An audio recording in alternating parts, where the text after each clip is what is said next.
Kenneth Fleener, and this is Free Kicks Outside. It's always stick 30, and it's always time to get outside.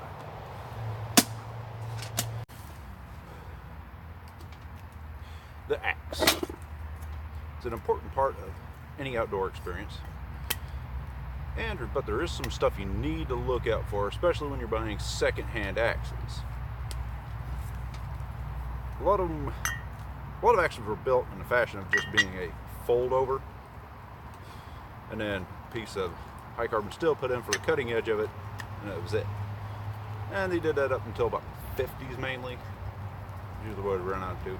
And I've got variations of the same design, and it's very important to make sure you get your axe handle to slide into these correctly, because if you don't, they will break. Here are the three examples of the same style of axe. So here's the good one. And you see it just folded over on itself. You can see a little check there.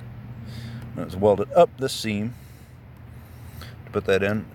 And there's probably a high carbon steel there. It'll be running down this ledge.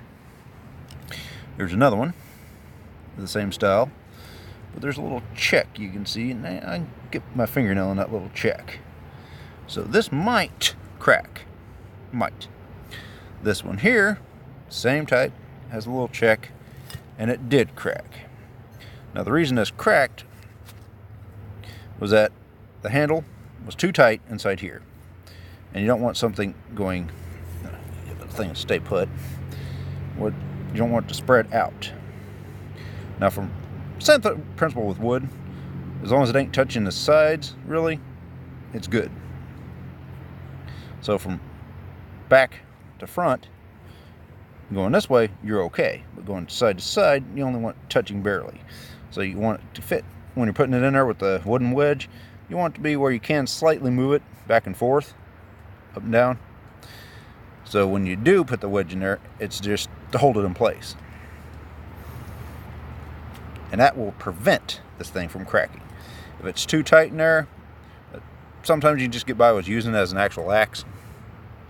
But if you start pounding on it, like on the back of these things, this one here has been beat on a little bit, not too awful bad, they could end up cracking just like that.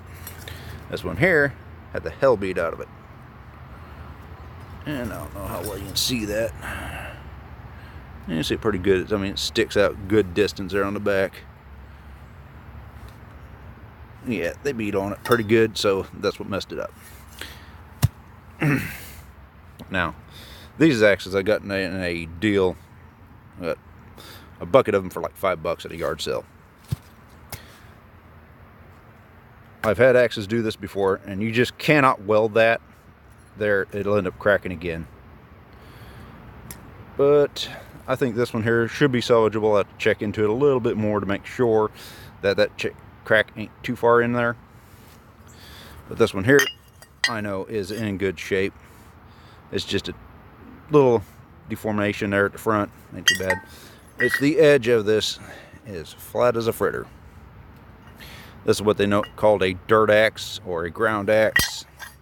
And what it was when you was cutting out roots from trees and stuff next to a house and getting to rocky soil or tough soil, and you didn't want to use your good axe and ruin it, you'd have what was called a dirt axe, and you just beat the hell out of that sucker. And that's probably why it's all flat up top. It'll take a while to fix that, but we will get it done. Either way, I'm Kenneth Fleener. This is Free Kicks Outside, where it's always stick 30. It's always time to get outside. So what are you waiting for? Get out here already.